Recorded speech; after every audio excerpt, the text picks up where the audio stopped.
प्रणाम सुंदर साथ जी। बोलो श्री प्राणनाथ प्यारे की जय। बोलो श्री सदगुरु महाराज की जय।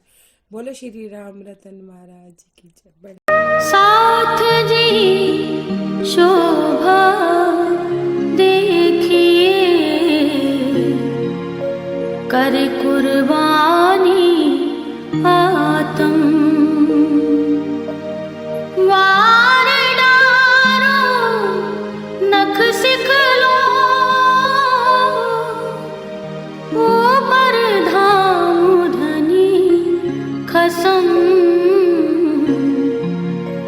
ऊपर धाम धनी खसम। कुर्बानी को नाम सुन मोमिन उलसत अंग, पीछे होते जो मोमिन, पीछे होते जो मोमिन, दौड़ लिया तिन संग, साथ जी शोभा देखिए, कर कुर्बानी आतम, कर कुर्बानी आतम, कर कुर्बानी आतम। प्रणाम जी। श्री प्राणनाथ प्यारे की जय। श्री सतगुरु महाराज की जय। श्री राम रतन महाराज की जय। श्री दादा गुरु महाराज की जय। प्रणाम जी। प्रणाम सुंदर साथ जी। सुंदर साथ जी, प्रसंग ये चल रहा था कि महाराज जी एक गांव में गए हैं, कटीलीदार झाड़ियां हैं वहां पे, कोई ईंट गारे के घर नहीं है, झाड़ों के पेड़, झाड़ों के घर, झाड़ों के दीवारें, झाड़ों की छतें, झाड़ों के ही दरवाजे, कटीली झाड़ियों के। और नीचे सॉरी, झाड़ों के घर दरवाजे और नीचे कटीली झाड़ियों के बाड़े, और 10 से 15 फुट की ऊंचाई पर वो घर बने हुए हैं। क्यों? क्योंकि वहां पे एक शेर आता था, जिससे कि अपनी अपनी सेफ्टी के लिए उन लोगों ने इतने ऊंचे ऊंचे घर बनाए हुए थे। घर भी ऐसे नहीं कि ईंट गारे की दीवार बना के उसके ऊपर घर बनाया हो, डंडों से ही कुछ ऐसी व्यवस्था कर रखी थी, और नीचे कटीली झाड़ियों के बाड़ लगा रखे थे उन्होंने। सुंदर सा जी, महाराज जी कहते हैं कि मैं वहां जाके एक पेड़ के नीचे आसन लगा के बैठ गया, तो एक व्यक्ति मेरे पास आके बोला गांव में से, जो वहीं रहता था, कि आप यहाँ ना रुकिए, यहाँ पे शेर आया करता है, और वो कभी कोई गाय उठा ले जाता है, कभी किसी ना किसी को जो भी दिखता है उसको ले जाता है। तो महाराज जी उनको क्या कहते हैं, आप मेरी चिंता ना करिए, मेरे पास उनके चारे बारे का कोई सामान ही नहीं है, मेरे पास कुछ नहीं है जो वो खाएगा मेरे को, ठीक है, तुम जाओ, मेरी चिंता ना करो। तो महाराज जी को उसने खाने पीने के लिए पूछा, तो महाराज जी ने उनको मना कर दिया, फिर भी वो भाव से एक पाव दूध ले आया। तो महाराज जी कहते हैं मैंने उसका भाव रखा, और मैंने वो पी पा के अपना आसन लगा लिया, धूना जमा लिया, और मैं ध्यानस्थ होके अपने निज विचारों में खो गया। उसके बाद सुंदर साथ जी, रात के समय गायें थू थू करने लगी, नथुने फहराने लगी, तो ये संकेत होता था कि शेर आने वाला है। तो उस व्यक्ति ने फाटक खोला और महाराज जी को बोला कि आप अंदर आ जाइए, शेर आ गया है। तो महाराज जी ने ज्यों का तो यही जवाब दे दिया कि नहीं नहीं, तुम अपना ध्यान रखो, मेरा छोड़ो, मुझे कुछ नहीं होगा। तो सुंदर साथ जी, उसने महाराज जी को ऐसा जवाब सुन के उन्होंने फाटक, अपने घर का दरवाजा बंद कर लिया।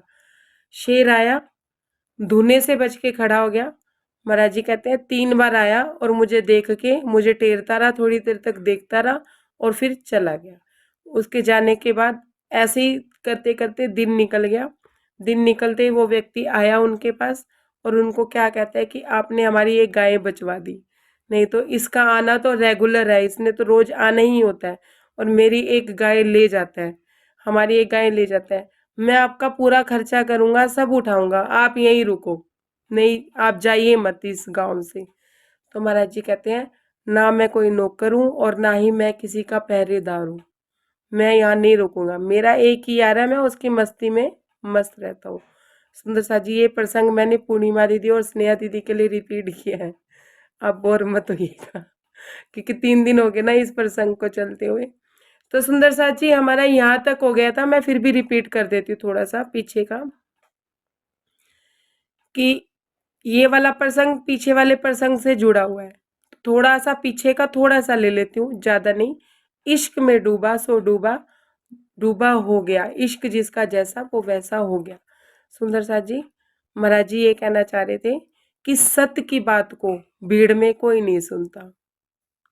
जहाँ पे दिखावों की चल रही होती है बात, जहाँ दिखावे चल रहे होते हैं, वहां सत्य की हमेशा बात दब जाती है। क्यों? क्योंकि दिखावा कुरीतियां रीतियां यही काम आती है। जहाँ पे भारी जनता होगी वहां सत्य कितना भी चिल्ला चिल्ला के बोल ले, उसकी कोई नहीं सुनता। ऐसे ही पिछले प्रसंग में हुआ था सुंदर सा जी। आप पूर्णिमा दीदी, स्नेहा दीदी रिकॉर्डिंग सुन लीजिएगा, पिछले वाले प्रसंग से ही ये प्रसंग रिलेटेड है। तो महाराज जी कह रहे हैं जैसे सत, बिल्कुल ऐसे ही सुंदर साथ जी जैसे वाणी में सत है, वाणी सत्य ही है।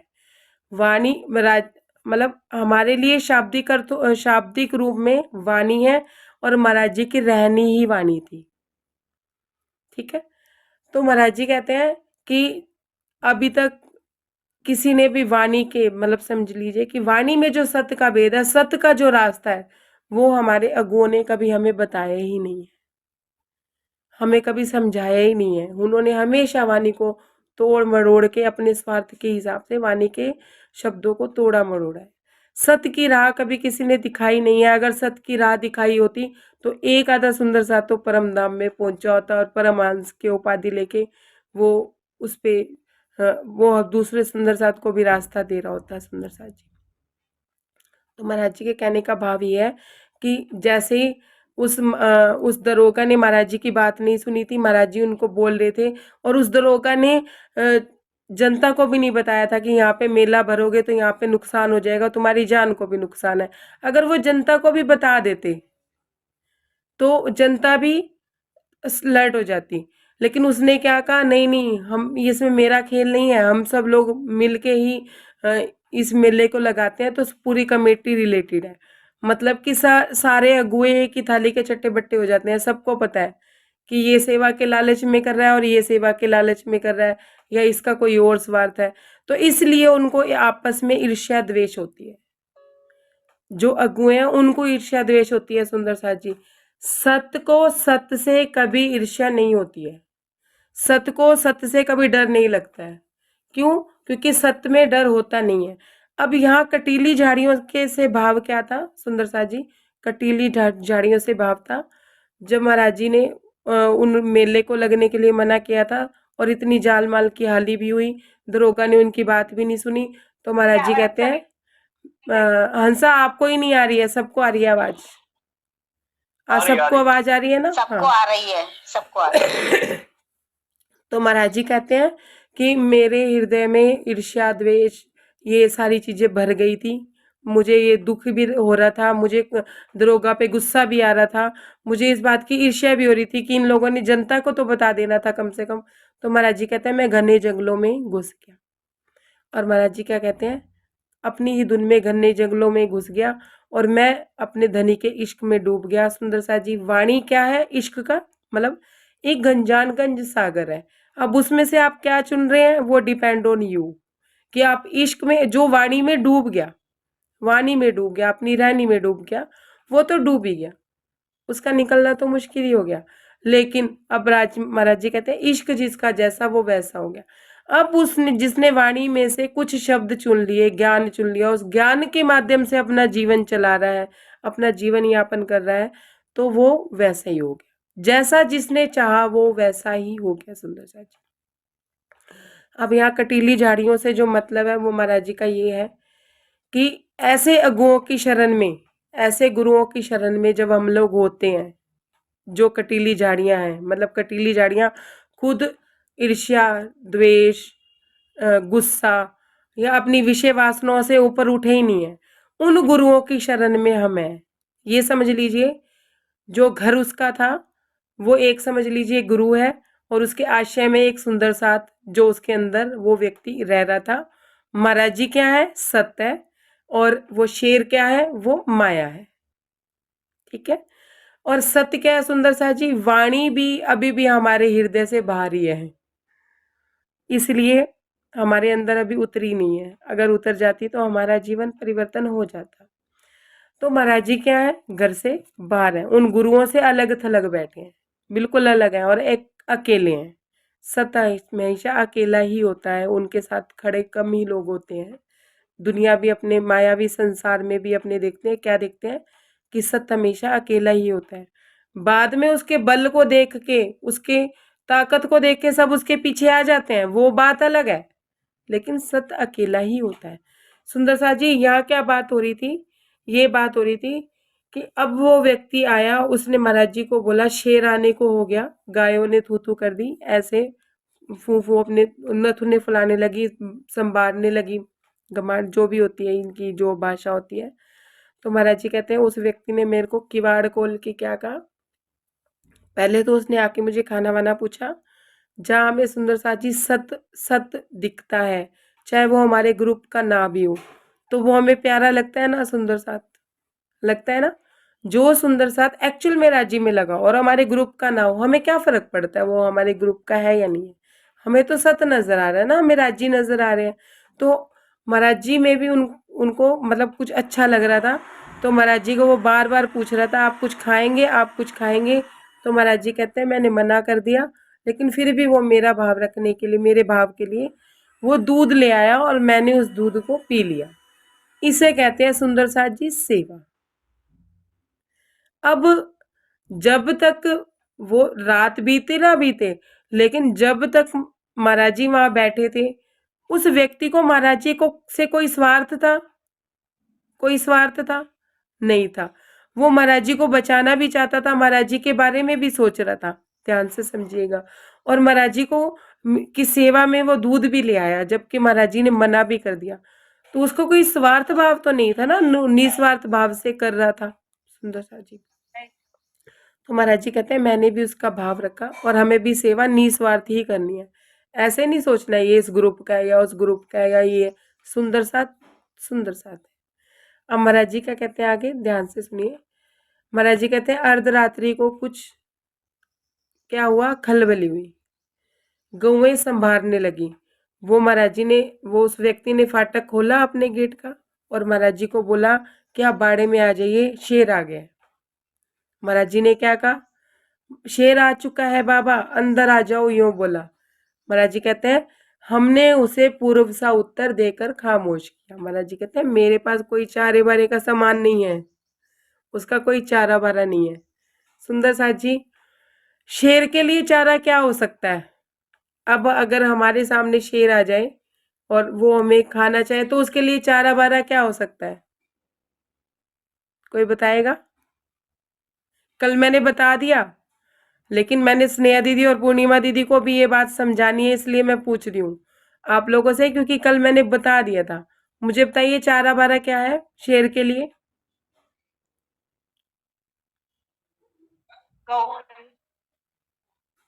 सब फेल। कोई भी स्पीकर ऑफ करके मुझे बताइए कि चारा बारा क्या है शेर के लिए, जो महाराज जी बार बार ये कह रहे थे मेरे पास कोई चारा बारा नहीं है उसका, बार बार महाराज जी एक ही बात कह रहे हैं। अभी यहाँ कह रहे हैं कि मैंने पूर्व सा उत्तर दिया, क्या चारा बारा था, किसी को नहीं पता। कल बैठक में नहीं थे, अरुण भैया आप भी नहीं थे, चंपा दीदी आप भी नहीं थे, प्रतिभा दी आप भी नहीं थे, तुलसा दीदी आप भी नहीं थे। दीदी महाराज जी ने अपना सब कुछ समर्पित राज्य के उसमें कर दिया था, शरीर भी, तो जब शरीर ही समर्पित कर दिया तो मतलब अब कुछ भी नहीं रहा महाराज जी का, तो उनके पास कुछ भी चारा वारा नहीं था। माया, माया अपना अहंकार, दोष, कुछ भी ईर्ष्या जंग कुछ भी नहीं थी। महाराज जी बोले अच्छा, वो शेर आया था उनका अहंकार खाने, उनका क्रोध खाने, उनका लोभ खाने आया था। तन तन तन, ये तन तन शरीर भी तन से भी उठ चुके थे। शुक्र है हंसा बहन, आपको कोट एंड कोट प्रणाम है कि ये नहीं, मैंने 1 घंटे की बैठक में सिर्फ इतनी बात समझाई कि उसका चारा क्या था, ये तन्नी तो खाएगा वो। सुंदर साथ जी, कटीली झाड़ियां क्या है, हमारा क्रोध लोभ मोह, जिन झाड़ियों के वो उन्होंने घर बना रखे थे, बाड़ लगा रखी थी। इसका मतलब कल की बैठक समझ नहीं आई किसी को। नहीं आई तो मैं दोबारा समझा दूंगी, इसमें घबराने वाली कोई बात नहीं है, लेकिन बात समझ आनी चाहिए। बात पहले वाली नहीं, कल वाली नहीं समझ आई, मैं आगे वाली कैसे समझाऊं? फिर बी तक की गहराई है ना सुंदर साथ जी। अगर नहीं समझ आई तो मैं रिपीट कर दूंगी। आप मुझे एक बार बोलिए कि हमें समझ नहीं आया, तो मैं रिपीट करूं। लेकिन अगर प्रश्न पूछा तो किसी को प्रश्न का आंसर नहीं आया, अभी कल की तो बात है। ये रिपीट कर दें। क्या करूं अरुण भैया? फिर से बता दीजिए। चलिए मैं फिर से बताती हूँ। प्रणाम सुंदर साथ जी। प्रणाम जी। अब शेर का चारा क्या था सुंदर साथ जी? शेर का चारा था ये शरीर। ये शरीर ही खा सकता है, वो कुछ नहीं खा सकता, हमारा धन संपत्ति कुछ नहीं खा सकता, क्योंकि वो खुद माया है। अब माया में शेर क्या है? माया। ठीक है, मैंने यही आपको उपाधि बताई। अब ये शरीर क्या है? इस शरीर से जुड़े रिश्ते क्या है? माया। क्या है? माया। अब स्पीकर ऑन करके बात कीजिए, क्योंकि अगर अब समझ नहीं आया तो अगली बात नहीं समझ आएगी सुंदर साथ जी। आप समझिए मेरी बात को। अगली बात इतनी ज्यादा गहरी है कि मैंने खुद 3 दिन में समझी है, मैंने कल भी आपको बताया था। अब ये शरीर है माया।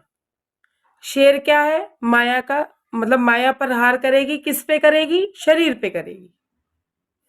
आत्मा पे प्रहार नहीं होगा। क्रोध लोभ मोह अहंकार पे प्रहार नहीं होगा। वो तो एक कटीली झाड़ी है जो हमने अपने अंदर रखी हुई है। और ऐसी झाड़ियों वाले गुरुओं के अंडर में हम लोग रहते हैं, तो हम लोगों को डर लगता है। मैंने ये बताया था कि महाराज जी ने सब कुछ समर्पित। महाराज जी किसकी समर्पण में थे? महाराज जी किसकी छत्र छाया में थे? दादा गुरु महाराज की। सुंदर साथ जी, यहाँ मैंने गुरुओं की पहचान दी है आपको, कि हम सत्य के अंडर में नहीं है। जो सुंदर साथ ये कहते हैं ना कि साल बाद हमारे गुरु से हमारा मन उचाट हो गया, या उनका मन यूं नहीं उचाट हुआ गुरुओं से, क्योंकि वो गुरु हैं इसलिए हुआ है। क्यों? क्योंकि साल भर में आपने उनकी रहनी देख ली है। उनकी रहनी में सतबल है ही नहीं। अगर सतबल होता तो सत्य कभी छिनता ही नहीं। सत्य से कभी मन उचाट हो सकता ही नहीं। सत्य से क्या मन उचाट होएगा? सत्य क्या है? राजी महाराज। राजी सत्य ने, उसके अलावा कुछ सत्य नहीं है। राजी अगर आपको मिल गए और एक बार आपको दिख गए, भले ही वो दोबारा दिखे या ना दिखे, आपका मन उचाट होगा? अगर राजी आपको एक बार दिख गए और वो आपको दोबारा दिखे ना दिखे, तो आपका मन उचाट होगा? नहीं होगा। होगा? आप उनको दोबारा देखने के लिए अपनी राह पकड़ेंगे, दोबारा देखने के लिए प्रयास करेंगे, लेकिन उनसे मन उचाट नहीं होगा। अगर मन उचाट हो रहा है तो आप अपने गुरुओं की रहनी देख के, उनके व्यवहार को देख के मन आपका उचाट हो रहा है कि आपको वहां स्वार्थ दिख रहा है। सीधी बात। अब महाराज जी किसके अंडर में थे? दादा गुरु महाराज के अंडर में थे। उनकी छत्र छाया में सत्य से जुड़े हुए थे। अब जो सत्य से जुड़ गया, जो राजी से जुड़ गया, उसे यहाँ किसी चीज की चिंता है? जब हमें पता है कि राजी हमें पल पल हम उनकी छत्र छाया में है, हमें उनकी अनुभूतियां हो रही हैं, हम उनको महसूस कर रहे हैं, देख नहीं पा रहे हैं वो बात अलग है, लेकिन उनकी अनुभूति कर रहे हैं, उनको पल पल अपने साथ महसूस कर रहे हैं, तो उन्हें फिर माया की कोई चिंता है? माया की कोई चिंता है सुंदर साथ जी? जवाब दे दीजिए। नहीं है ना? अगर माया की चिंता है, नहीं है ना, फिर आप अगर माया की चिंता है तो इसका मतलब हम अराजी से अभी उतना नहीं जुड़ पाए हैं। जितना जितना वहां जुड़ते जाओगे, उतना उतना यहाँ से हटते जाओगे। महाराज जी क्या कह रहे हैं? मेरे पास उसके चारे बारे का कोई सामान नहीं है। मतलब वो विदेही हो चुके थे, उनकी छत्र छाया में दादा गुरु महाराज खड़े थे। अब जब दादा गुरु महाराज, सुंदर सा जी, अब जरा बीतक के पिछले एक प्रसंग पे चलते हैं। मैं आप लोगों को समझाने के लिए बोल रही हूँ, समझिएगा। जब एक समय आया था और एक साधु ने, अघोरी बाबा ने महाराज जी को ये कहा था कि मंगलवार को देखूंगा तुम्हें। याद है आप लोगों को? प्रसंग मैंने बहुत अच्छे से समझाया था।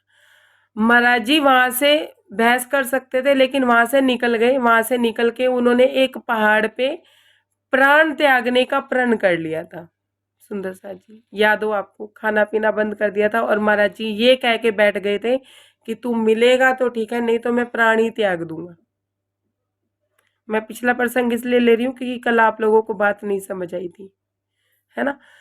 सुंदर सा जी, उस गौरी बाबा ने भी कहा था मैं मंगलवार को देख लूंगा, और उसी उसी रात्रि की बात है, वो वही उस जगह पे कुछ कर गया था या कुछ कर दिया होगा उसने, तो वहां एक साधु बाबा के रूप में महाराज जी के पास राज जी आए थे और उनको उस जगह से उठाया था जबरदस्ती। याद है आपको? याद है सबको? फिर वापिस वही जगह पे प्रसंग याद है ना? महाराज जी को वहां से उठाया उन्होंने, क्यों? क्योंकि उनके तन को सुरक्षित करना था। तन को, इस तन को सुरक्षित करना था। अगर महाराज जी ने वहां प्राण त्याग दिए होते तो आज उनको दादा गुरु महाराज मिलते। वहां रक्षा कौन कर रहा था? राज जी। वहां रक्षा कौन कर रहा था? जबकि उन्हें गुरु नहीं मिला था, कुछ नहीं था, फिर भी उनको उनको राज जी उनकी रक्षा कर रहे थे। उन्होंने वहां से उनको उठाया, और यहाँ जब वो साक्षात सतगुरु महाराज की शरण में है, पूर्णति पूर्ण की शरण में है, अब उनको डरने की जरूरत थी? तन तो अब भी वही है। उनको ये पता था कि जब वो मुझे नहीं मिले थे तब भी किसी न किसी रूप में आके मेरे को कर रहे थे, और आज जब वो मिल गए हैं तो मुझे डरने की क्या जरूरत है? सुंदर सा जी।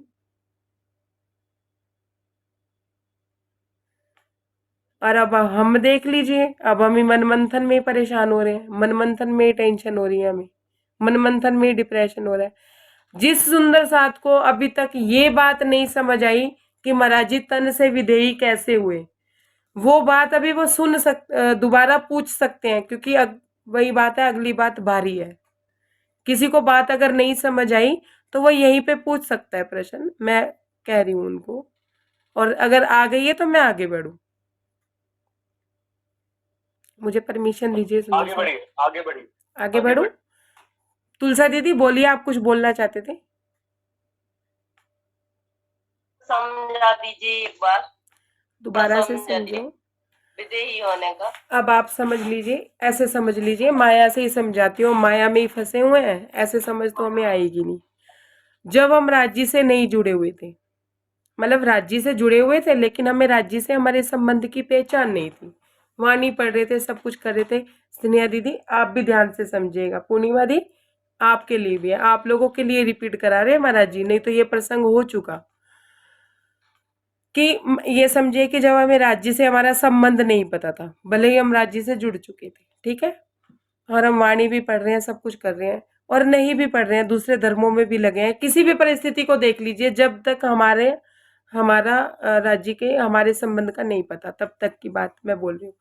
हमारे ऊपर कोई विपत्ति आती थी या कोई प्रॉब्लम आती थी, कोई आके सोल्व कर जाता था, और कोई अप्रिय घटना भी हमारे साथ होती थी, तो आज हमें एहसास होता है कि वो हमारे भले के लिए हुई थी। तब राजी नहीं निकाल के जाते थे उस प्रॉब्लम से, हमें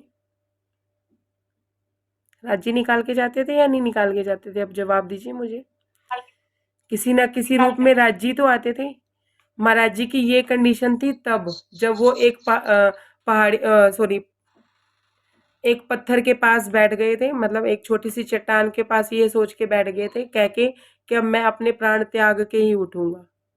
तो महाराज जी का तन को सुरक्षित रखने के लिए महात्मा के रूप में वहां पे आए, जबकि वो अभी जुड़े नहीं थे, किसी सदगुरु से मिले नहीं थे, किसी को अपना समर्पण किया नहीं था, तब भी किसी ना किसी रूप में आए, उनको वहां से उठाया, उनको खाना वाना खिलाया, और उनको खाना खाने का आदेश दिया, मतलब फल खाने का आदेश दिया।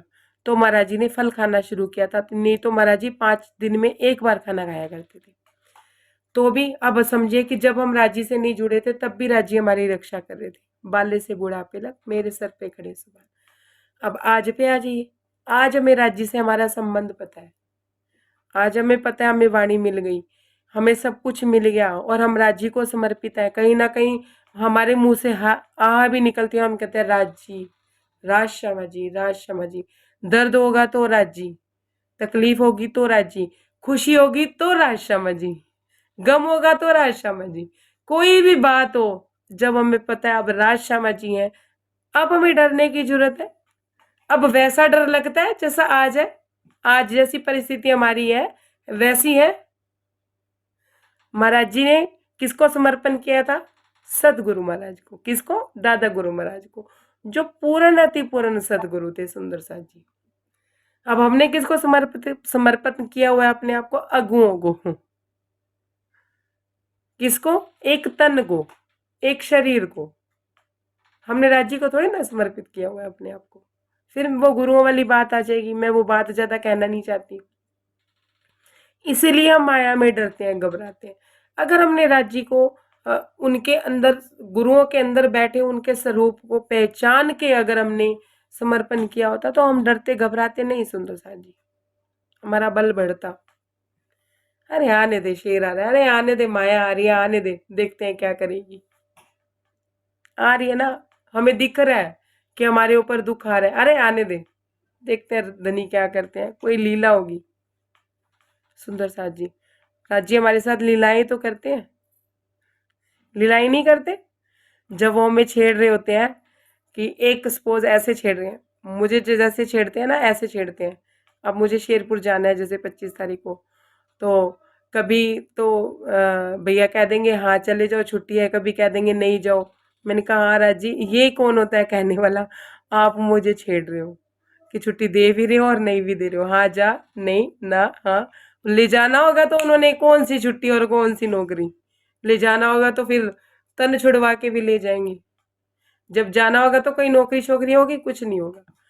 तो ये है राज्य हमारे साथ लीलाएं करते हैं सुंदर साथ जी, ये बात को समझिए। यहाँ हम आए हैं ना, खेल देखने आए हैं, खेल दिखाने। अगर हम किसी बच्चे को खेल खिलाते हैं तो झूला झुलाते हैं तो उसकी खुशी के लिए झुलाते हैं, वो रो रहा है कलप रहा है, हम कर यही रहे हैं। बल्कि राज्य तो हमारे साथ लाड ही कर रहे हैं, हमारे साथ बुरा भी अगर कर रहे हैं तो वो हमारे भले के लिए कर रहे हैं, हमारा आत्म बल जगाने के लिए कर रहे हैं। जो हम अपने आप को भूल गए हैं ना, उसको जगाने के लिए कर रहे हैं। हम सोचते हैं हम ये नहीं कर सकते, हम वो नहीं कर सकते। राज्य कहते हैं ऐसा कोई काम ही नहीं है जो तू नहीं कर सकती है। तो महाराज जी के पास उनकी देह थी नहीं, जब उनको पता था, जहां उन्होंने जब थे नहीं तब उन्होंने मेरी रक्षा करी थी। अब तो वो, मैं उनकी पूर्ण अति पूर्ण की शरण में हूं, तो वो मेरी रक्षा करेंगे, करेंगे ना भी करें, मुझे तो मेरे राज्य मिल गए ना, उनको तो सदगुरु मिल गए थे। सुंदर सा जी, जब हमें सदगुरु मिल जाते हैं हम ये सोचते हैं ना मिल गए, अब हो गया, अब हमारे जीवन का कार्य पूरा हो गया। लेकिन सुंदर सा जी, महाराज जी को यहाँ पे नहीं पता है कि उनका कार्य अभी पूरा हुआ नहीं है। समझिए आप, अभी उनका कार्य बाकी है, उनको राज्य के दर्शन कराने हैं। सतगुरु के मिलने के बाद जो राह होती है वो राज्य को पाने के लिए ही सतगुरु हमें चाल चलवाते हैं। अब महाराज जी को रमने के लिए भेज दिया उन्होंने। अब महाराज जी को रमने की कहाँ जरूरत थी, वो इतने सालों से रम ही तो रहे थे, घूम ही तो रहे थे। लेकिन फिर भी दादा गुरु महाराज ने उनको भेजा, जाओ रमाओ। समझिए बात को, बीतक को पीछे से समझते जाएंगे ना तो आगे तो बात गहरी गहरी होती जा रही है। तुलसा दीदी बात समझ आ गई तो मैं आगे बढ़ूं? तुलसा दी बात समझ आ गई? ठीक है। तो महाराज जी क्या थे सुंदर साथ जी? पूरन अति पूरन की शरण में थे। और ये समझ लीजिए कि वो जो व्यक्ति था वो गुरुओं की शरण में था, तो वो डर रहा था। किससे डर रहा था? माया से डर रहा था। हम अब, मैंने कल एक बात बोली थी कि माया का डराने की जो जड़ है, माया की जो जड़ है वो क्या है? मेरे को जो लगता है वो है पैसा, जो मुझे राजी ने अनुभव दिया। आप कुछ भी समझ सकते हो, अपना बेटा, अपना घर, अपना परिवार, अपनी नौकरी, कुछ भी समझ सकते हो। लेकिन मुझे जो महाराज जी ने बात समझाई कि माया की जड़ है पैसा, और आध्यात्मिकता की जो जड़ है वो है सत्य। सत्य कौन है? राज्य। अगर हमें राज्य को पाना है, राज्य के पेड़ में क्या मिलेगा? इधर क्या मिलेगा? प्रेम, आनंद, परम आनंद, अनुभूतियां, ये सब उनकी शाखाएं हैं। और इधर क्या मिलेंगी? नौकरी, घर, परिवार, है ना, ये सब मिलेगा, बिजनेस, रुपया, पैसा, धन, दौलत, हीरे, मोती, जवाहरात, ये इसकी शाखाएं हैं। जड़ एक ही है, पैसा। पैसे से रिश्ते जुड़े हैं, पैसे से रिश्ते टूटते हैं, पैसे से ही सब होता है। धन दौलत जो भी आती है, हीरे जवाहरात किससे आते हैं? पैसे से। हर चीज उसी से ही होती है। और ये पक्की बात है। फिर हम कहते हैं माया में रहने के लिए माया तो चाहिए, लेकिन हमारी नजर माया में है। मैं आप लोगों को क्या कहूँ, मैं तो अपनी भी बात करती हूँ। मैं कौन सा निकल गई हूँ, मैं भी माया में हूँ। अभी मैं कौन सा विदेही होगी हूँ, है ना। तो इसलिए मैंने कल ज्यादा बात इसलिए नहीं समझाई, जब तक मुझे नहीं आएगी बात तो मैं आपको कैसे समझाऊंगी। आगे समझिए। आके महाराज जी क्या कहते हैं। अब महाराज जी किस में थे? राज्य में। उनके पास माया थी, माया का कोई सामान था, मतलब माया का सामान इन द सेंस कि उनके पास तन ही नहीं था। तन, माया किससे है? इस तन से है। अब आप विषय समझिए कि ये माया, माया किससे है? इस तन से है। तन से ही है ना माया, बाकी तो तन गया माया गई। तो महाराज जी के पास तन ही नहीं था, माया इसलिए नहीं थी उनके पास। महाराज जी कहते हैं मेरे पास माया है ही नहीं, मेरे पास तन है ही नहीं, मैं तो विदेही हूं, मेरे तन को खा के भी क्या करेगा। और हमारे पास अभी तन है तो हम डरते हैं। अब माया का एक प्रहार आया, मान लो छोटा सा एक्सीडेंट ही हो गया, छोटी सी चोट ही लग गई, हम क्या करें? हाय मेरा ये दुख रहा है, हाय मेरा ये हो रहा है। क्यों? क्योंकि हम अभी तन में फंसे हुए हैं। महाराज जी को सुंदर साथ जी, महाराज जी घने जंगलों में घुस गए, कभी किसी झाड़ ने, किसी तने ने उनको चोट नहीं पहुंचाई होगी, कभी कोई उनके पैर में पत्थर नहीं चुभा होगा। समझिए, हम अपने घर में ही पैदल या नंगे पैर चले तो क्या होता है। महाराज जी ने कभी कहा कि मेरे पास चप्पल थी? क्या बताया उन्होंने? पहले ही बताया, मेरे पास क्या थी? एक टूटी फूटी लुटिया और एक कमली, बस, और कुछ नहीं था। क्या महाराज जी को नहीं लगता होगा कुछ? सोचने की बात है ना। हमें सब कुछ ही लग रहा है, हमें अभी भी सब कुछ लग रहा है। क्यों? क्योंकि हमारी नजरें राज्य में नहीं है। महाराज जी कहते हैं जब उसने मेरे को कहा कि आ जाओ अंदर, शेर आ गया, तो मैंने उनको पहले जैसा ही उत्तर दे दिया कि मेरी चिंता ना करो तुम, शेर आया आने दो, मेरा क्या लेता है। महाराज जी कहते हैं शेर आया, वो धुएं से बच के, मतलब जो महाराज जी ने आग जलाई हुई थी उससे बच के खड़ा हो गया। 1 मिनट सुंदर साहब जी। प्रणाम जी। महाराज जी कहते हैं शेर आया, वो धुएं से बच के खड़ा हो गया और वो मुझे देखता रहा, मुझे टेरता रहा। सुंदर साहब जी, हमारे ऊपर माया का कष्ट आया, आने से पहले ही हम डर जाते हैं। महाराज जी कहते हैं वो मुझे बहुत देख ताका, फिर देर तक हमको शन, मैं दोबारा से चौपाई पढ़ती हूँ। महाराज जी क्या कहते हैं, शन उपरांत सिंह आया, धुएं से बचकर खड़ा हुआ। हमारे पास माया आई, हमारे पास राज्य है, और हम थोड़ा सा दूर हमें डराने की कोशिश करिए, मैं हूं, ऐसे होता है ना माया में भी, और हम डर जाते हैं। महाराज जी कहते हैं ताका उसने देर तक हमको, फिर वापस चला गया। महाराज जी कहते हैं वो मुझे देखता रहा, फिर वापस चला गया, पर मैंने कोई हरकत नहीं करी। मैंने उसको देख लिया लेकिन मैंने कोई हरकत नहीं करी।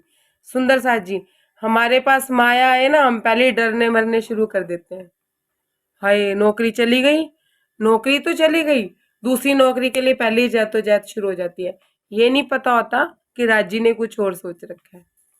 मैं एक एग्जाम्पल दे रही हूँ, मैं अपने पे इसलिए दे रही हूँ क्योंकि मेरे अनुभव में जो बात आती है तो आप लोगों को पता नहीं ठीक लगती है या नहीं लगती है।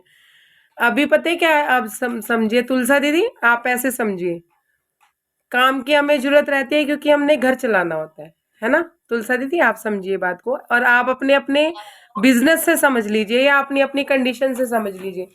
एक आधा सूट रह गया, एक ही रह गया सिलने के लिए, और हमें टेंशन होनी शुरू हो गई, काम खत्म हो गया, अब काम आएगा पता नहीं आएगा। ये है माया को देख के डरना। आपने डर शुरू किया नहीं और माया ने आपको डसा नहीं। महाराज जी क्या कहते हैं, शेर आया, मैं अपनी ध्यानावस्था में रहा, वो मुझे बहुत देर तक देखता रहा, पर मैंने कोई हरकत करी नहीं। मैंने नहीं कहा, महाराज जी ने बोला। हमें माया का कोई परार आता है, हम नाचना कूदना शुरू कर देते हैं। ऐसे नाचना कूदना नहीं, हाय ये हो गया, हाय ये हो जासी, हाय वो हो जासी, मतलब होवे ना होवे, मतलब वो बात हो चाहे ना हो, लेकिन हमारे दिमाग ने घंटियां बजा दी। होता है, किस किस के साथ ऐसा होता है सुंदर साथ जी? किस किस के साथ? होता है, अरुण भैया, होता है, मेरे साथ होता है। तुलसा दीदी, हंसा बहन, रेखा दीदी, और किसके साथ होता है? सुनीता दीदी, स्नेहा दीदी, मतलब सारी मेरी लाइन में है, मैं भी ऐसे ही सोचती हूँ। सुंदर साथ जी, ये नहीं करना है, अब समझ लीजिए।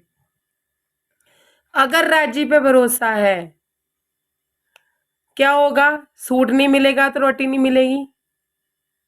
महाराज जी कहते हैं, अब समझिए, अपने अपने अनुभव से बात समझिएगा, आपके अनुभव में बात आएगी तो बात समझ आ जाएगी।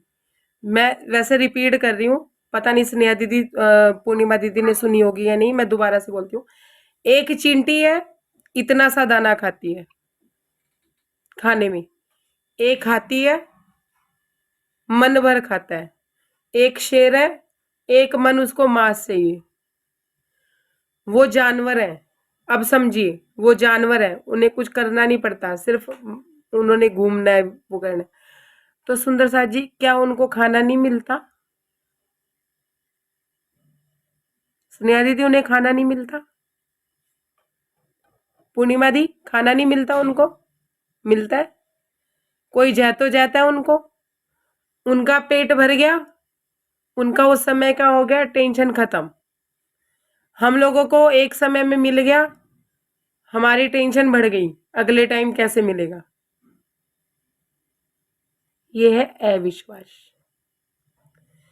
राजी कहते हैं, मैंने कल एक बात बोली थी, प्रभा दीदी का प्रश्न था, तो मैंने एक बात बोली थी, स्नेहा दीदी, पूर्णिमा दीदी और तुलसा दीदी, प्रतिभा दीदी, सीमा दीदी, जो ध्यान से सुन रहा है वो ध्यान से सुनिए। राजी मुझे कहते थे किसी समय में, तुझे कितने पैसे चाहिए? भी जड़ क्या है माया की? पैसा। पैसे से सब उत्पन्न हो रहा। राजी मुझे कहते थे, बता तुझे कितना पैसा चाहिए, कितना तेरे पास होना चाहिए कि तू मेरे में लग सके, मुझे तू चाहिए, तेरी एवज में मैं कुछ भी करने के लिए तैयार हूँ। राजी हमसे कहते हैं कि मुझे तू चाहिए, मुझे तेरे दिल में कोई नहीं चाहिए, तेरे दिल में कोई टेंशन, डिप्रेशन, चिंता चाहिए ही नहीं मुझे, मेरे तेरे दिल में मैं ही घूमना चाहिए, बस मेरे अलावा कोई नहीं होना चाहिए।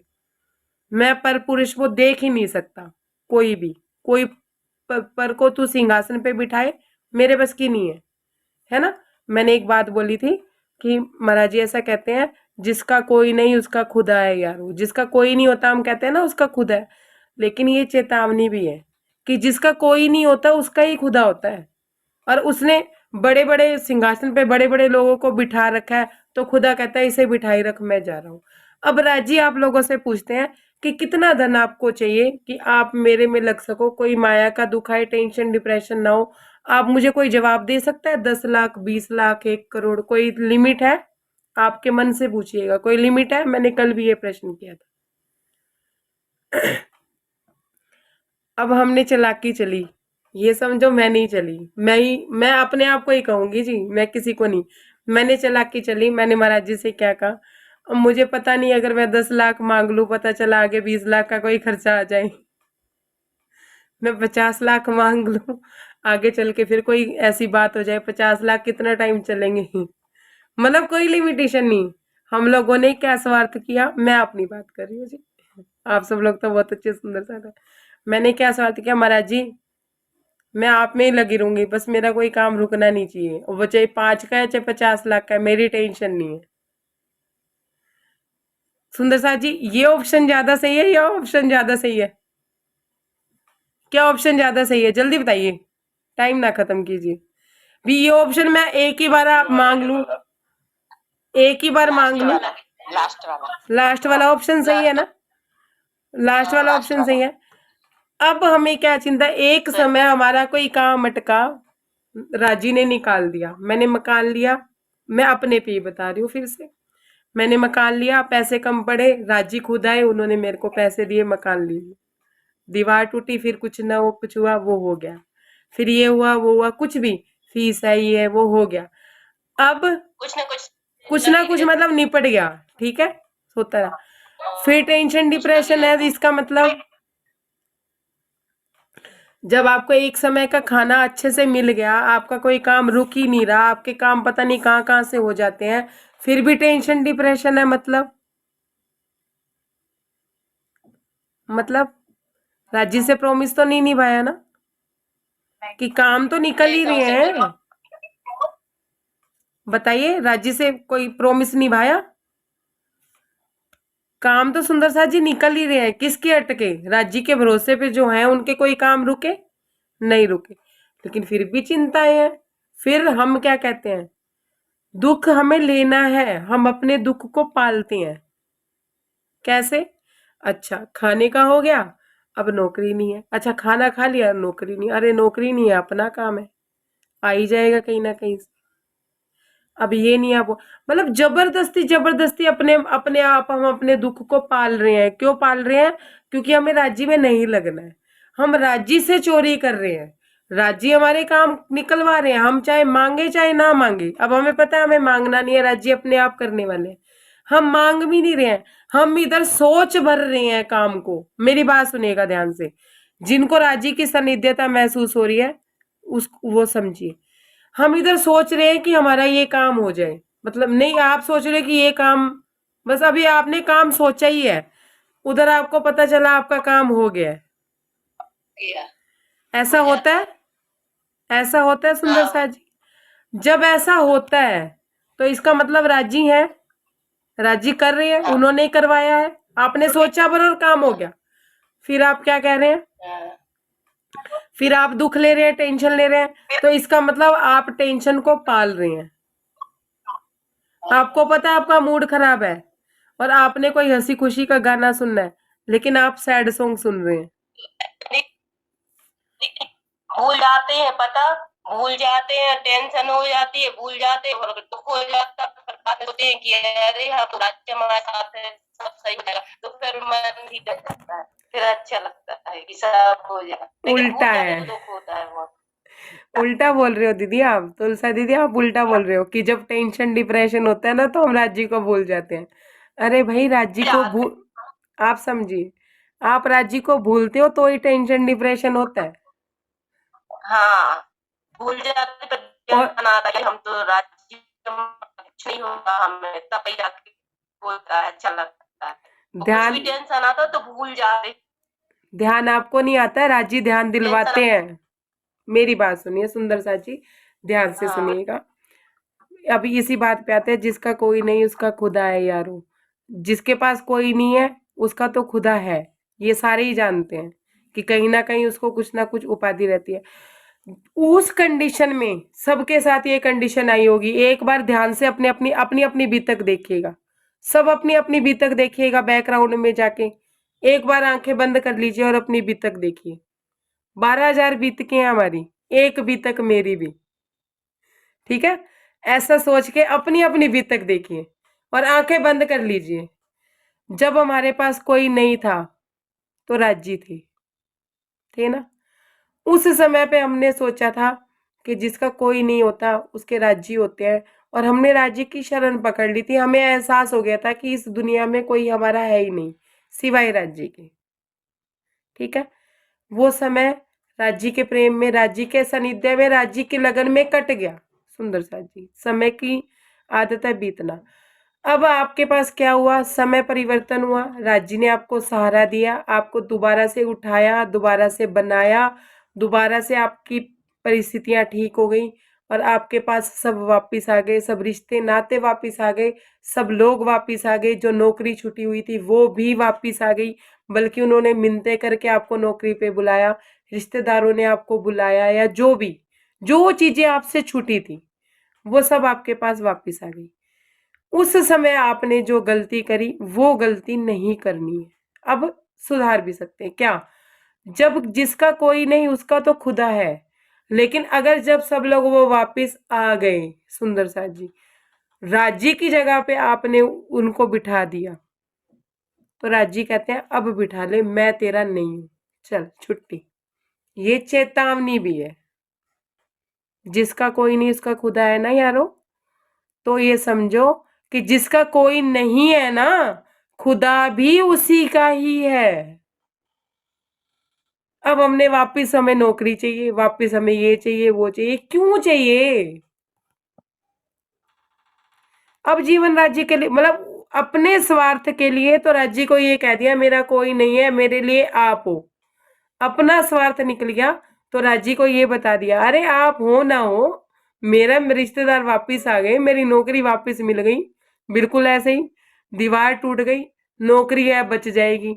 राज्य कहते हैं हाँ नौकरी है तो बच जाएगी, मैं नहीं हूं, मतलब नौकरी पे ज्यादा भरोसा है तुझे, मेरे पे नहीं है।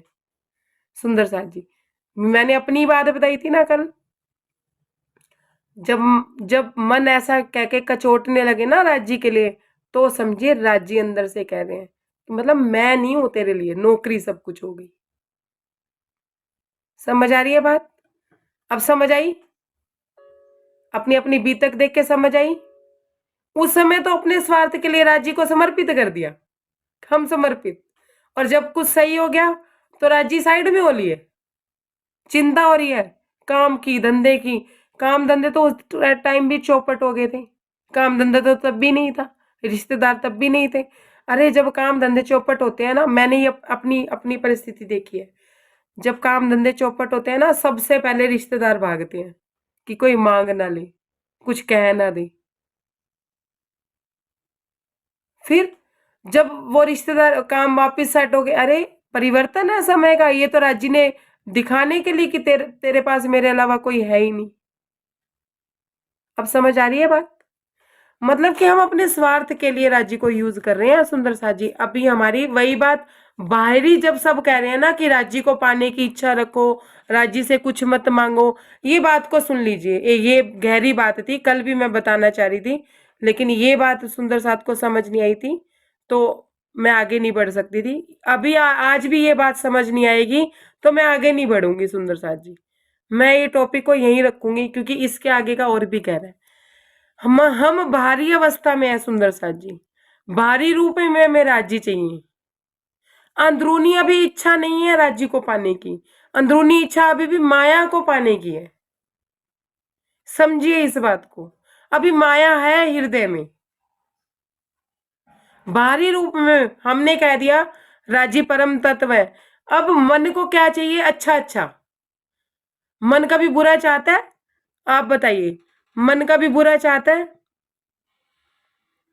स्नेहादी मैं सिर्फ 5 मिनट और लूंगी, 10 बजे तो मैं बैठक खत्म कर दूंगी, चलेंगे शायद। मन कभी अच्छा अच्छा नहीं चाहता सुंदर सा, मन कभी बुरा बुरा नहीं चाहता, मन हमेशा अच्छा अच्छा चाहता है। अब हमें अच्छे में क्या पता चल गया? राज्य सत्य है, राज्य के पास परम नाम है, राज्य की यहाँ तो हीरे मोती हैं, यहाँ तो 50 करोड़ जन की जिमी है। वो मन वहां भाग गया, बिल्कुल ऐसे ही भाग गया जैसे मन रिश्तों में भाग जाता है। मन बिल्कुल ऐसे वहां भाग गया जैसे मन नौकरी में भाग जाता है, जैसे मन एक समोसे में भाग गया, जैसे मन कोई खाने की वस्तु में भाग गया, जैसे मन विषय वासनाओं में भाग गया, ऐसे ही मन राज्य में भाग गया। समझ आ गई बात? जिसको ये बात समझ आ गई तो मैं अगली बात बोलूं। ऐसे ही मन ने इच्छा कर ली मुझे राज्य चाहिए, बच्चे की तरह मचल गया, मुझे राज्य चाहिए, मुझे राज्य चाहिए, मुझे राज्य चाहिए, मुझे अच्छा अच्छा चाहिए। उसके लिए, अब उसके लिए उसने क्या कह दिया? ऐसे समझिए कि अब हमें नौकरी चाहिए। हमें नौकरी कौन सी? डीएसपी की नौकरी चाहिए। अब आपको नौकरी मिल रही है क्या कहते हैं, कपड़े बेचने की, मुझे नहीं चाहिए। अब आपको नौकरी मिल रही है क्रोकरी बेचने की, मुझे नहीं चाहिए। समझते जाइए, मैं जहां फंसी हूं मैं तो वही बात करूंगी, सीधी सी बात है। अच्छा, अब नौकरी मिल रही है आपको, कुछ भी कह लो, ज्वेलरी बेचने की, मुझे नहीं चाहिए। नौकरी मिल रही है आपको कपड़ा बेचने की, मुझे नहीं चाहिए। क्या चाहिए? डीसीपी चाहिए, डीसीपी की नौकरी चाहिए। उसके लिए जहद करूंगा, उसके लिए काम करूंगा। ये है जिद। काम तो डीसीपी की नौकरी से भी चल सकता है और काम कपड़ा बेच के भी चल सकता है सुंदर साथ जी, चल सकता है ना। लेकिन क्या चाहिए, जिद हो गई, ये मन की जिद है सुंदर साथ जी, ये मन ने जिद कर ली है बाहरी रूप में, मन ने जिद कर ली। अब समझते जाइए, मैं प्रैक्टिकल और एक अनुभव के आधार पे बता रही हूँ। अब मन ने जिद कर ली, मुझे डीसीपी की नौकरी चाहिए और जितनी भी नौकरियां आ रही है हमने ठुकरा ली। अब हमें चाहिए राज्य, और अब माया की कोई चीजें, कुछ कुछ चीजें हमने ठुकरा दी।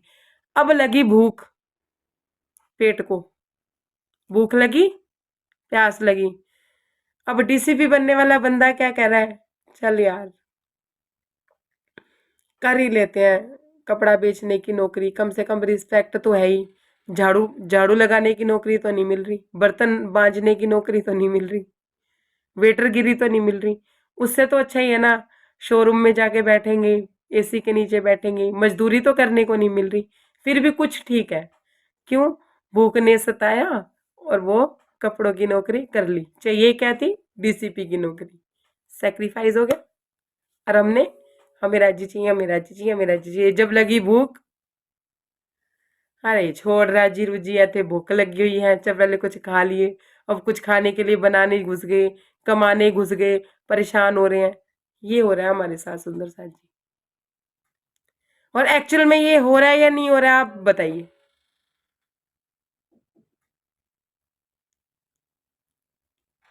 अनुभव है या नहीं है, क्योंकि मन ने जिद की हुई है ना, मन ने, अभी आत्मा ने जिद नहीं की है।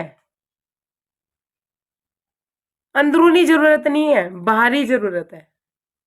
हम वाणी मंथन करेंगे, मंदिर जाके हमने कहा हम वाणी मंथन करेंगे, हम ये करेंगे, हम वो करेंगे, मंदिर आश्रम गए, वापिस आके सब गोलमोल। समझ आ रही है बात। अभी हमारी अंदरूनी इच्छा राजी नहीं है, जिस वजह से हमारी माया छूटी ही नहीं है, इसलिए हम विदेही हुए ही नहीं है। हमने अपने सदगुरु में राजी देखे ही नहीं है। क्यों, क्योंकि हम पूर्ण अति पूर्ण की शरण में अभी आए ही नहीं है, इसलिए हम डर में हैं, टेंशन में हैं, डिप्रेशन में हैं।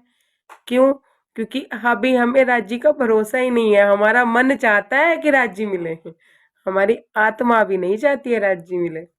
हमारी आत्मा ने अभी राज्य का सानिध्य महसूस नहीं किया। जिस दिन उसने सानिध्य महसूस कर लिया ना, आपको कमाने की छोड़ो, भूख की भी इच्छा नहीं होगी। महाराज जी को क्या भूख नहीं लगती होगी, महाराज जी का शरीर नहीं था सुंदर साथ जी, उनको चोट नहीं लगती थी, उनको गर्मी सर्दी नहीं लगती थी।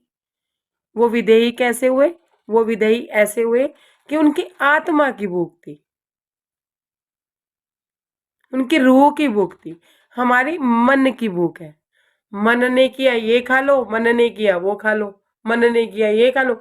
मन ने क्या किया, वो अच्छे अच्छे सुंदर साथ चुन लिए जो सेवा कर सकते हैं, वो गरीब गरीब सुंदर साथ को छोड़ दिया, ये सेवा नहीं कर सकते, तो इनको ज्यादा भाव नहीं देना है, प्रणाम कह के प्रणाम जी। तो ऐसा नहीं है सुंदर साथ जी। अब आप अपनी अपनी बीतक से देखिए, जब कोई नहीं था तो राजी थे, और जब सही हो गया तो राजी को कहते हैं तू कौन। बात वही है, अपने स्वार्थ के लिए, और स्वार्थ भी कहाँ कहाँ, राजी हंसते हैं हम पे, राजी हंसते हैं। राजी कहते हैं क्या स्वार्थ ले रही है, मतलब खिलौने का बाप बना लिया, खिलौने का माँ बना ली, खिलौने का पिता बना लिया, खिलौने के बच्चे बना लिए, खिलौने की नौकरी बना ली, इधर भाग रही है, उधर भाग रही है, उधर भाग रही है, और मुझे कह रही है मुझे आपकी जरूरत नहीं है, मैं इन खिलौनों में मस्त हूँ।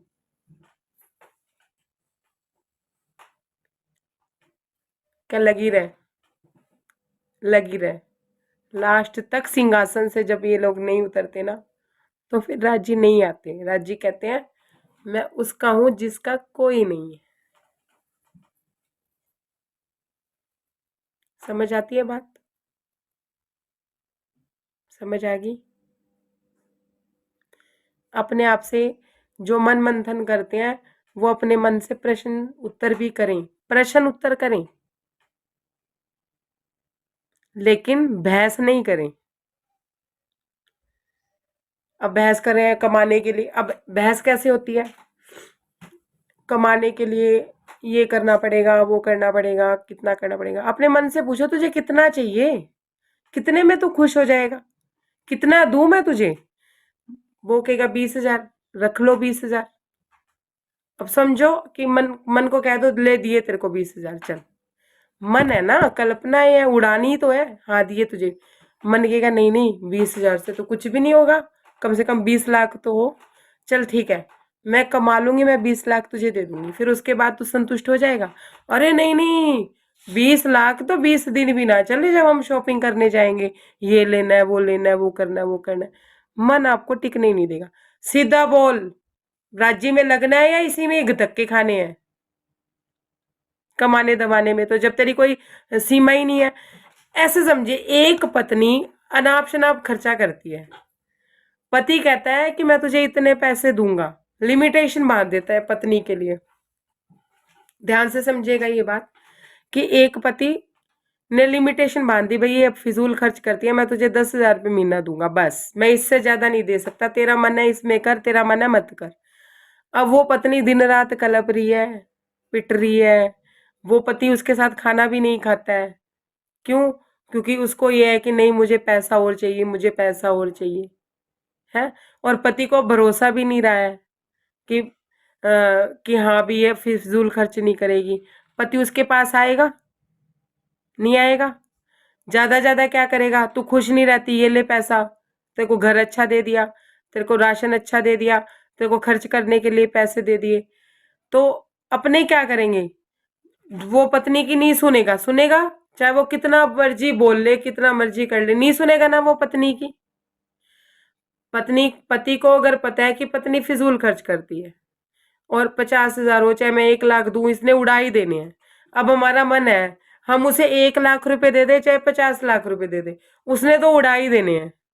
उसने यही कहना है कि नहीं इतने में गुजारा नहीं है, उसने कभी संतुष्ट नहीं होना है। बात को समझिएगा, इस तरीके से समझ आएगी बात।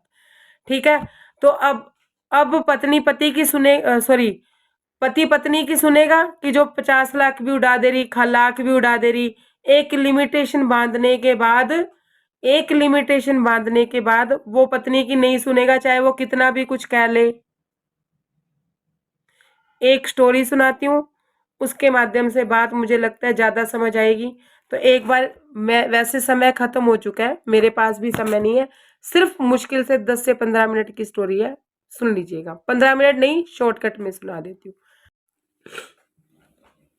एक भिक्षुक था, वो भिक्षा मांगते मांगते किसी के घर चला गया और उस घर में जो हस्बैंड वाइफ थे दोनों, वो बहुत मतलब साधु संतों की सेवा किया करते थे, परमात्मा में लगे हुए थे और बहुत ही सादा जीवन और उच्च जीवन वो व्यतीत कर रहे थे।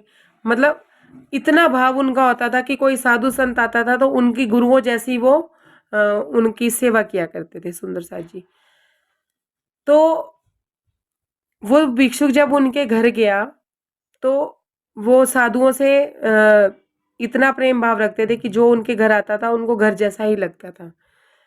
अब उन्होंने उनको आसन दिया, वो कहने लगे कि आप हमारे घर में भोजन प्रसाद प्राप्त कीजिए। तो सुंदर साथ जी, वो भिक्षुक घर के अंदर नहीं रुका, लेकिन घर के बाहर ही एक चारदीवारी में उसने आसन लगाया और वो वहां बैठ गया। उसकी पत्नी ने वहां की साफ सफाई की, खाना लगाने की व्यवस्था की। इतनी देर में वो व्यक्ति कहता कि मैं बाजार से कुछ सामान लेके आता हूँ। वो बाजार चला गया। अब ध्यान से सुनिएगा, मैंने आधी बीच में तो स्टोरी खा दी, आधी से ज्यादा स्टोरी खत्म कर दी मैंने, जो उसमें जो बातें थी वो खत्म कर दी, मेन पॉइंट की बात बता रही हूँ। उस व्यक्ति ने, भिक्षुक ने उस स्त्री से पूछा कि तुम्हारे कितने बच्चे हैं?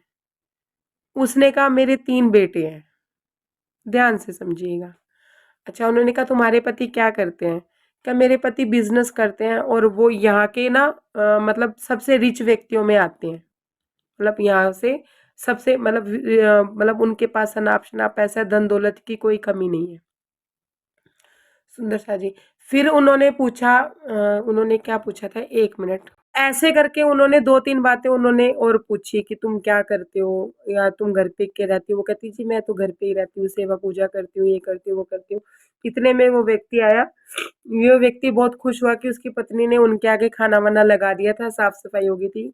उन्होंने भिक्षुक को खाना खिलाया और जब भिक्षुक जाने लगे, तो व्यक्ति अब उनके साथ थोड़ा एकांत व्यतीत करना चाहता था उस भिक्षुक के साथ, तो वो कहने लगा चलो मैं आपको छोड़ आता हूँ।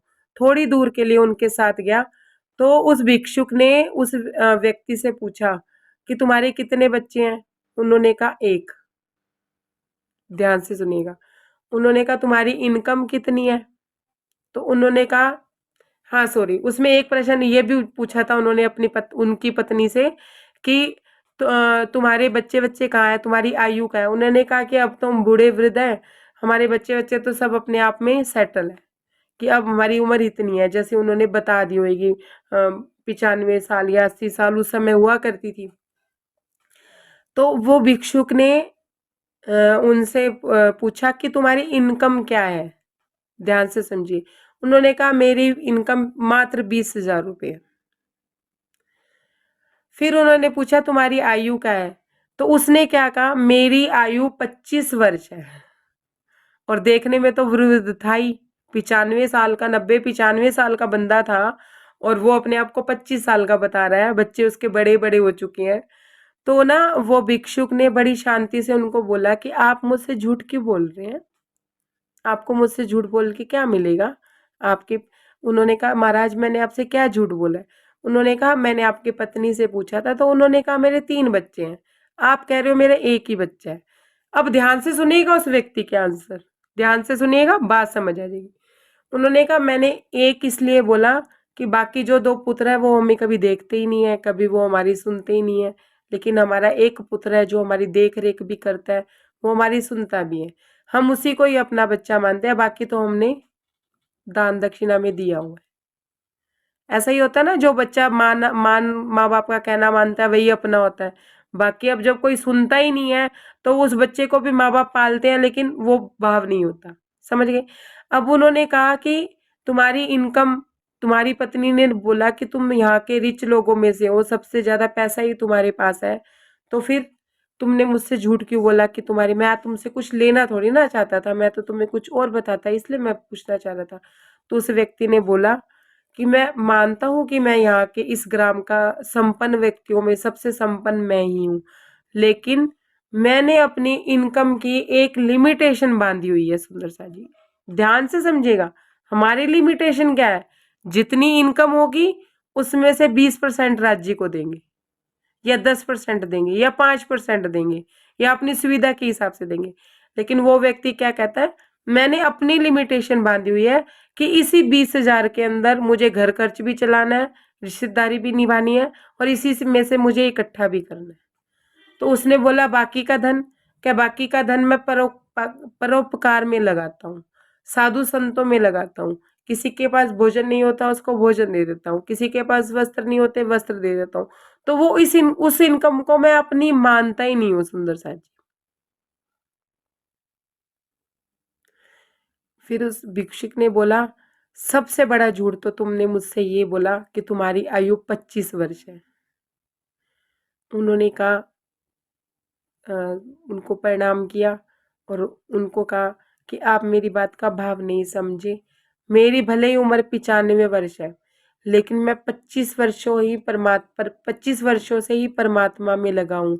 25 वर्ष पहले ही मुझे इस बात का एहसास हुआ कि इस दुनिया में उस परमात्मा के अलावा हमारा कोई नहीं है।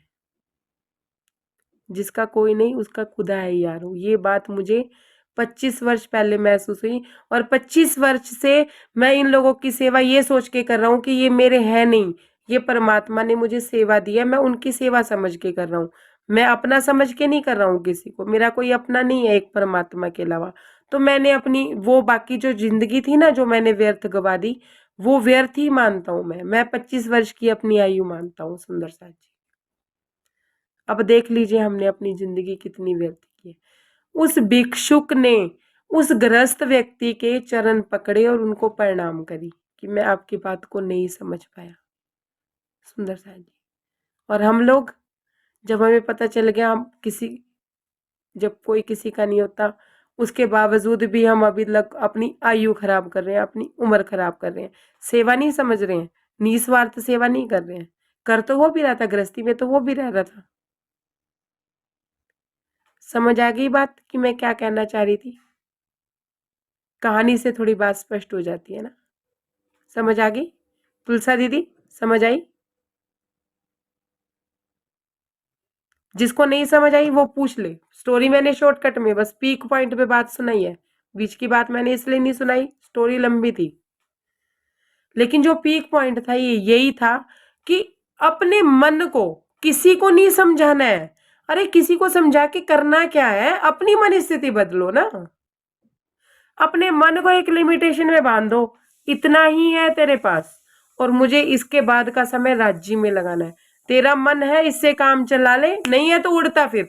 और मैं आपको एक स्पष्ट बात बताती हूँ, अब ऐसा नहीं है कि मैं बीता कर रही हूँ तो मेरा मन भागता नहीं है, मेरा मन भागता है।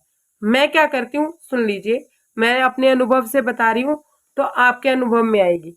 मेरा मन भाग गया किसी चीज में, अब एग्जाम्पल मैं कपड़े का ही लूंगी क्योंकि मैं कपड़ों का काम करती हूँ, कपड़ों में ही रहती हूँ और बड़ी बड़ी ड्रेसें ही मेरे पास होती है 50,000 की, 1 लाख की, 2 लाख की। अब आप बात को समझिएगा, मेरी बात ध्यान से। ये बात आपको अनुभव समझ आ गया तो समझ आ जाएगा। आप किसी विषय वासनाओं को भी ले सकते हैं, शारीरिक भूख को भी ले सकते हैं, अंदरूनी भूख को भी कुछ किसी में भी ले सकते हैं। मैंने अपनी वृत्ति बताई है। मान लीजिए मेरा मन किसी सूट में फंस गया, किसी कपड़े में फंस गया, मैं अभी आंख बंद करके 5 मिनट के लिए मन को कहती हूँ जा, पहन, घूम, इसे पहन के बाजार भी घूमा, शादी भी अटेंड करा, सब कुछ करिया और फिर अब तूने पहन लिया, हो गया, अब उतार के इसे बॉक्स में रख के अब वापिस आ जा। मैं अपने मन को क्या कहती हूँ? मन मूरख भरमा फिरे चाटत जग की धूल। मैं अपने मन को कचोड़ते हुए कह रही हूँ, धूल चाट आया, चाट ली धूल, क्या मिल गया? मिला क्या? यही राज्य में धूल चाट आता, राज्य की धूल चाट आता तो कम से कम आनंद में तो होता। अब फिर दुख लग रहा है, क्या दुख लग रहा है? अब दुख क्या लगेगा सुंदर सा जी? मन को तो सच ही दिखाना है ना। मन सच मानेगा तभी तो अंदर से क्रोध लोभ मोह पैदा होगा। हम क्या कर रहे हैं? मन को ही तो राज्य में लगाते हैं, तभी तो हमें आनंद होता है। अब मन ने क्या किया? 15,000 की ड्रेस ली, पहनी, शादी में गया, सब घुमाया। अब ड्रेस को बक्से में बंद करके रख दिया, 2 महीने 3 महीने पहन नहीं सकता जब तक फंक्शन ना आए। तो 15,000 का दुख लगा कि 15,000 रुपये वेस्ट हो गए, उसको कमाने के लिए महीना लग गया था। तुलसा दीदी 2 मिनट बात को समझिए। तो मन में दुख पैदा हो गया ना कि ड्रेस पहन के क्या 2 घंटे के लिए ड्रेस पहनी और 15,000 रुपये लग गए, मन में दुख हो गया। अब मन को क्या? चाटत जग की धूल, चाट ले, यही चाटने आया था तू, तुझे यही चटवाना था, यही खाना था। अगर यही मन राज्य में 5 मिनट विचरण करके आ जाता तो आनंद में होता, दुख में थोड़ी ना होता। लेकिन मन को कहाँ भागना है? माया में। ऐसा नहीं है मेरा मन नहीं भागता, लेकिन फिर मैं क्या कहती हूँ उसको? पहले तो मैं ये कहती हूँ उसको, चाटत जग की धूल, चाट आया, मन मूरख भरमा फिरे चाटत जग की धूल। पहले मैं ये लाइन बोलती हूँ अपने मन को, फिर मैं अपने मन को क्या कहती हूँ? सतगुरु चरण का आसरा, जगत जान का फूल। अरे भाई सतगुरु के चरण ही सच्चे हैं, ये जो जगत जान है ये कुछ भी नहीं है। 5 मिनट कोई तुम्हारी तारीफ कर देगा, तुम्हारी नेकी कर लेगा, वही तुम्हारे पीछे से पता है क्या कहेगा? घारे च ता रोटियां नहीं खान वास्ते, दीवार ता टूटी हुई है, 15,000 की ड्रेस पाके टोर बना रही है। समझिए, लोगों को तो ताना ही कसना है, आप लोगों को संतुष्ट नहीं कर सकते। कहीं सोचो आप लोग, कुछ लोग ऐसा कहेंगे, आप सुंदर सा जी, आप किसी फंक्शन में जाइए, चाहे आप मंदिर में जाए चाहे आश्रम में जाइए, आपने गंदे कपड़े पहने होंगे ना, तो भी आपके रिश्तेदार आपको कहेंगे हाँ गंदे गंदे कपड़े पाके आ जाती है, एवं नहीं कि कोई ढंग दे 2 सूट बना लवे वो पाके आ जावे। और जब आप अच्छे अच्छे कपड़े पहन के जाओगे ना, बड़े चंगे चंगे कपड़े पहन दिए, ਇਹਦੇ ਕੋਲ ਪਤਾ ਨਹੀਂ ਪੈਸਾ ਕਿੱਥੋਂ ਆਇਆ, ਪਤਾ नहीं किवें कमांदी है, फिर इन्ने सोने सोने कपड़े पांदी है। लोग नहीं संतुष्ट होंगे, समझ रहे हैं? लोग कभी संतुष्ट नहीं होंगे सुंदरता जी। संतुष्ट अपने मन को कर, अपने मन को। तो उससे बहस ना करके उससे सीधा सीधा सवाल कीजिए ना। बहस करोगे टेंशन में पड़ जाओगे, सीधा सीधा सवाल करोगे तो टेंशन खत्म हो जाएगी। ठीक है, सीधा सवाल, तू चाहता क्या है? कोई हमसे बहस कर रहा है, हम सीधी बात करेंगे ना, तुझे चाहिए क्या, ये बात बोल। दे सकते होंगे तो हाँ कर देंगे, नहीं दे सकते तो ना कर देंगे, इतनी बात है ना। लंबी बहस करने का क्या फायदा है? कोई फायदा नहीं है। जितना हो सके माया में भी, जितना हो सके कम से कम बात। क्या चाहिए? मुझसे कोई सूट भी सिलवाने आता है ना, तो मैं कई बार कस्टमर पे चिल्ला पड़ती हूँ। चिल्ला मतलब इरिटेट हो जाती हूँ, ऐसे चीखती चिल्लाती नहीं हूँ, इरिटेट हो जाती हूँ। ये ऐसे नहीं, चलो ये ऐसे कर दो, चलो ऐसे अच्छा नहीं लगे तो ऐसे कर दो। मैं उसे कहती एक बात बोल, क्या करवाना है वो बोल। अगर अच्छा लगेगा तो मैं हाँ कर दूंगी, नहीं लगेगा तो ना कर दूंगी। उसके बाद भी तुझे बनवाना है, मैं बना दूंगी, बात खत्म। दो टुक ये बात। हमारे साथ भी होता है दीदी। मैं सही इतनी होता है। इरिटेट हो जाती हूँ कि मैं कस्टमर के आगे कपड़ा ही रख हाँ। देती हूँ। एक ही बार बता दो क्या करना है, तुम्हारे लिए बार सही बार बात ड्रेस है, सही खोलेंगे बात है। नहीं हम। बहुत कंफ्यूज करते हैं दीदी, कस्टमर लोग बहुत कंफ्यूज करते हैं दीदी। हाँ, ये मेरे बहुत साथ अधिक बहुत करते होता हैं। है। अभी मैंने कल ही किया है ऐसा। हाँ करते हैं। प्रणाम। इसी शब्दों के साथ अगर किसी के मन को कोई ठेस लगी हो, मैंने कुछ गलत कहा हो, प्रसंग आज भी रह गया, लेकिन प्रसंग आगे बढ़ाने से बेटर ये है कि प्रसंग आपको समझ आए और आपके जीवन में उतरे, इसलिए मैंने इसको स्लो किया। प्रणाम जी, कोई त्रुटि हो तो क्षमा कीजिएगा, किसी का दिल हर्ट किया हो तो भी क्षमा कीजिएगा। प्रणाम जी, प्रणाम जी, प्रणाम। दीदी, हाँ जी, प्रणाम जी। दीदी 2 मिनट, हाँ जी, हाँ जी, हाँ जी, हाँ जी, हाँ जी, हाँ जी, बोलिए। प्रणाम जी, प्रणाम। हाँ जी, हाँ जी, बोलिए। मैं बहुत प्रणाम करना चाहती हूँ, अच्छा बहुत जी, प्रणाम करना चाहती हूँ। अच्छा जी, बुला लीजिए। सुंदर सा जी बातें। प्रणाम जी, आप अपने दर्शन कराइए। प्रणाम जी, प्रणाम जी, मेरी आपकी मुलाकात नहीं हुई हुई ना, मिली हूँ अंसा में। प्रणाम जी, प्रणाम जी, प्रणाम जी। देखो कभी आएंगे, राजी ने बुलाया तो। प्रणाम जी। सुंदर सा जी, मैं बी प्रैक्टिकल बात इसलिए करती हूँ, माया की बात इसलिए बीच में ले आती हूँ क्योंकि हम यहाँ रह रहे हैं और राज्य में लगने के बाद प्रॉब्लम्स ज्यादा बढ़ जाती हैं। आप ध्यान रखिएगा। आप कहीं सोचेंगे ना कि राज्य में रहने के बाद हमारी प्रॉब्लम खत्म हो जाएंगी, उल्टा बढ़ जाती हैं। क्यों बढ़ जाती हैं? हम राज्य में लगे हैं, हम राज्य की बात करना चाहते हैं, सामने वाला इस बात को समझता नहीं है और क्या होता है कि उसके चलते हम इरिटेट होते हैं और कई बार हम गलत शब्द भी कह देते हैं, गुस्सा भी कर जाते हैं। ये हमारे साथ परिस्थितियां होती हैं। तो इसमें सॉल्यूशन कैसे मुझे निकालना होता है, वो भी मैं महाराज जी का ही जान खाती हूँ। जब मुझे कोई प्रॉब्लम होती है ना तो मैं महाराज जी के पीछे ही पड़ जाती हूँ। आप ही बताओ। तो जैसे जैसे उन्होंने मुझे समझाया, जैसे जैसे उन्होंने मुझे चलाया, वैसे वैसे मैं आप लोगों के सामने बात रख देती हूँ। और हो सकता है कि मेरे अनुभव सही ना हो, सीधी सी बात है, ये मेरे अनुभव है। अगर सही नहीं है तो आप अपने हिसाब से अनुभव कीजिए, क्योंकि हर किसी की परिस्थितियां अलग होती हैं, स्थिति अलग होती है।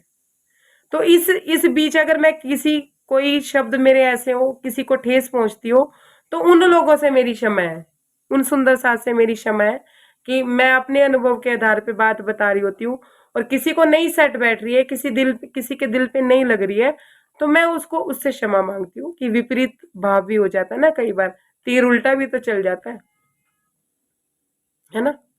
तो इसलिए मैं क्षमा मांगती हूँ। तो आप लोगों से आप मुझे इजाजत दीजिए, फिर भी कोई त्रुटि हो तो क्षमा कीजिएगा। प्रणाम जी, प्रणाम सुंदर साथ जी, प्रणाम जी। रूप सिंह भैया प्रणाम जी। प्रणाम जी, प्रणाम जी। देखो रानी दीदी प्रणाम जी, हंसू प्रणाम जी, पूर्णिमा दी प्रणाम जी, प्रतिभा दी प्रणाम जी, सीमा दीदी प्रणाम जी। रूप सिंह भैया अपने दर्शन तो दे दीजिए। प्रणाम जी, प्रणाम जी सखी। प्रणाम जी, प्रणाम जी। दीदी कुछ कह रही हो, रंजना दी कुछ कह रही हो क्या?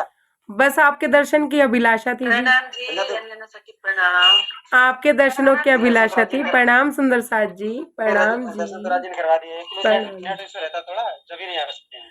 कोई बात नहीं, आप रिकॉर्डिंग सुन लीजिए कीजिएगा। आज मैंने ट्राई किया, हो गया तो then हमने कहा चलो ज्वाइन ही कर ले। हाँ चलिए, प्रणाम सुंदर साथ जी, कभी कोशिश करो। प्रणाम। ताड़ बन जी, ताड़ बन